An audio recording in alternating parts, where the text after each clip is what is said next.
Welcome to Bold Talk series, where creativity, leadership, ideas, innovation come together. My name is Epi Ludvik, and today I have a privilege to have a short one-on-one conversation with Ephraim Ebstein, founder and CEO of FIT Solutions. Ephraim, great seeing you. Welcome to our Bold Talk series. How Thank are you you? for having me, Epi. Yeah, doing great. Thanks for having me on the show. It's great. FIT, I can relate that because I went to FIT University in New York, but that's a fashion institute of technology. We're talking about FIT Solutions.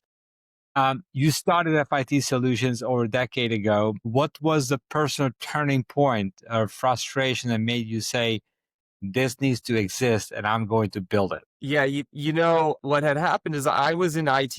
I mean, obviously I still am, but I was an IT engineer, and I had previously worked for a company that I really loved the team. I really loved the leadership. If you've ever worked with a team where everybody's very aligned and working together towards a purpose, it's it's a great feeling. Feels like you can't lose. You're always winning. And I just loved it. The owner did sell that business, and as it went through acquisition, it just changed, and it just wasn't that anymore. And so after a few years, I kind of wanted that team feeling back. And so I just wanted to really work with people that we could grow and work towards a mutual vision and mission. And I had a buddy that I really am good friends with, and he was kind of pushing me at the time, and he ended up being my business partner for about 8 of those years. And that was kind of it. It was just that desire for that more than it was for the marketplace. Of course, I felt that I could, do valuable, amazing work for our clients, and I knew I could bring results. And so there was that, but it was really that drive to kind of have just a world-class team around me that I wanted. Nice. Now, Ephraim, what pain in the industry were you trying to fix back then, and how relevant or how is it the same that the pain point you're solving today with the FIT Yeah, that's solution? a great question. I think the original pain point that we're solving still is a pain point for a lot of organizations that we do solve, but we've expanded and we've kind of started attacking a few other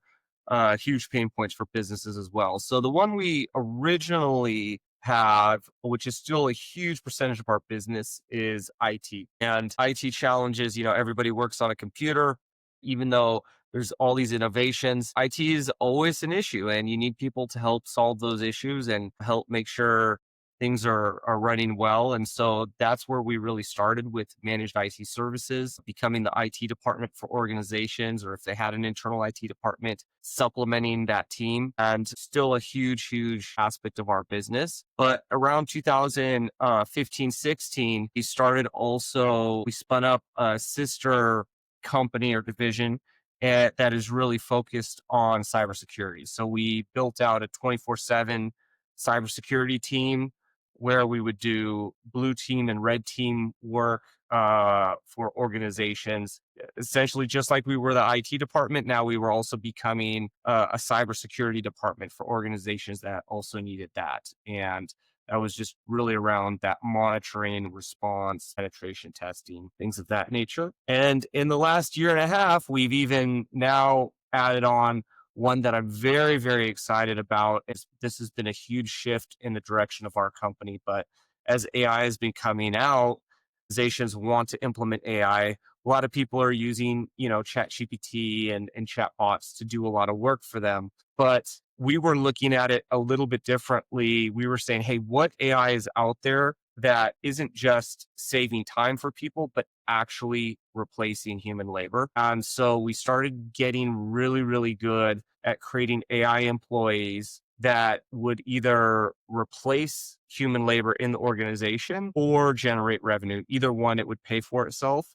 So we started focusing on that. Those AI employees, we started creating communicate with people over text message. And now we've built dozens of AI employees for several verticals, and they're indistinguishable from real humans when they're on text message. And that is where we've really thrived. You see a lot of chatbots coming out, but this is not just chatbot. We're taking that chatbot technology or that chat GPT technology, really working with the cell phone aspect and really creating all the workflows, the automations, the training, and all the API integrations to really make essentially AI employee that can replace a human employee. Interesting. Now, Ephraim, you mentioned about red and blue teams. I'm familiar with in the cybersecurity. I'm familiar with the white and black hats, right? And so Yes, I hope yeah. you were not referring to the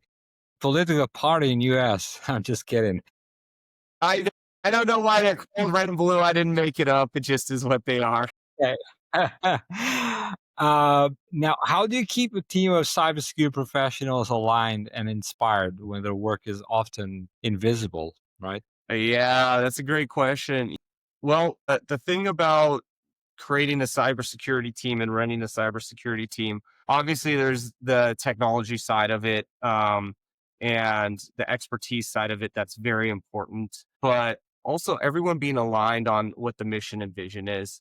Every day we're doing an all hands meeting. It's 15 minutes, starts on the dot, ends on the dot, and we go over the mission, the vision. Every department goes over their KPIs and wins. We shout out top performers. We'll do a really like 30-second paragraph out of a book that we'll pick, like a business book, do 30 seconds out of that. And then we go to role play. So all of our team is meeting together every day. So even if they're remote, it's keeping the culture alive, and it's focusing on the KPIs and highlighting our top performers. It's very important. Everybody separately trains. It's a requirement of the job. It's not optional. So we actually have training curriculums that everybody trains on, and different people might be on different curriculums at different times, but it's tracked, and it's very important to us because if we're going to pay for someone to train on the clock, we expect a certain result. And then we also role play. So this is something that most companies do not do, but every single professional sports team does it. Every single military operation does it. Everybody runs practice and role play to be, a world class sports team or a highly successful military operation. You can't be on the team if you don't practice. I'm And glad that they you run scenarios. Yeah, Yeah, I'm glad that you mentioned that because actually I've started a venture which is not launched yet. We're just about close to getting that MVP out, and we started with solving that problem. And 100% I'm with you. Like the when the business is gonna have to understand that the business must treat like sports team, and if you don't do mission and vision and goals and training and coaching on an ongoing basis, you ain't going to win the game, as simple as that. that's it. That's so it. so I would love to try that out with you if you take me on an offer. We're right Let's do it. now. Yeah, I would love to do it, and we'll love to have her feedback. It was amazing, and I think we're building something really incredible. But I don't want to steal that from what we're talking about here. So how do you personally stay ahead in field where yesterday's solution can be today's vulnerability? Yeah, it's a great question. Obviously, every day you have to be looking at what's going on in the industry, what criminals, how they're operating, how they're making money. Really understanding the objective of the criminal, I think, is important too, and how they work and the exploits they're using. And then, if I look at it this way, and we're talking cybersecurity, like if you were a small military operation and you're a small team, and you're dropped to protect a town or a city. Imagine you're, fighting the Taliban and you got to protect this small city, and they're coming. They're coming. And what is the first thing you're doing? You're taking inventory of your situation. How many men do you have? How many weapons? How many entrances are to the city? How are they going to attack you? And then you start making your game plan. And so to really protect that city, you need weapons, you need soldiers, you need good leadership and a good plan. And that's how you really attack. Cyber warfare is exactly the same way. People don't necessarily see it that way. The people that do know that.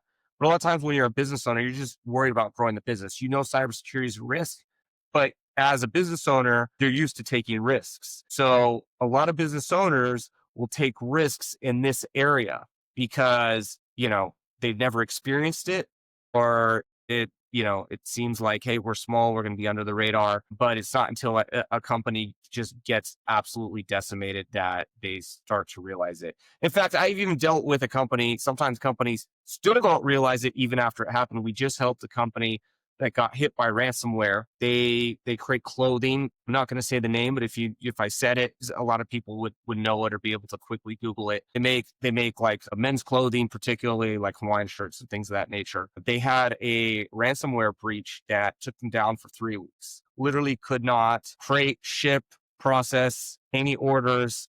And absolutely devastating. That we were able to help get them up and running again. They came to us after their current IT had failed them. There was a cyber firm that the insurance providers brought in. They didn't get too far. So on week 2, they brought us in through recommendation. We were able to get them up and running fairly quickly. But even though we got them up in a new cloud, restored, working, they still didn't sign up for 24/7 cybersecurity monitoring.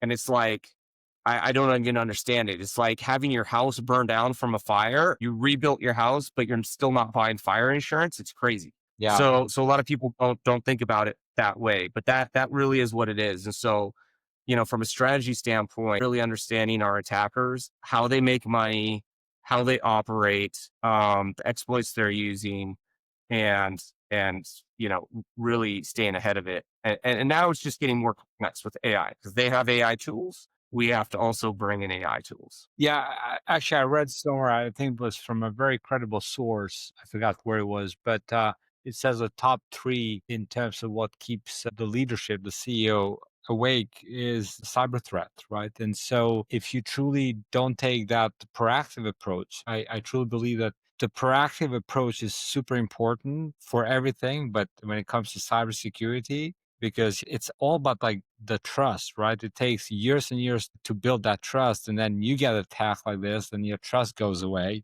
And it's so difficult to come back and to convince your customers that you're still the right company to serve them, right? I think it's a leadership mindset in this case, like not understanding the consequences, what may happen if you really don't act in a proactive way. Mm. Yeah, absolutely.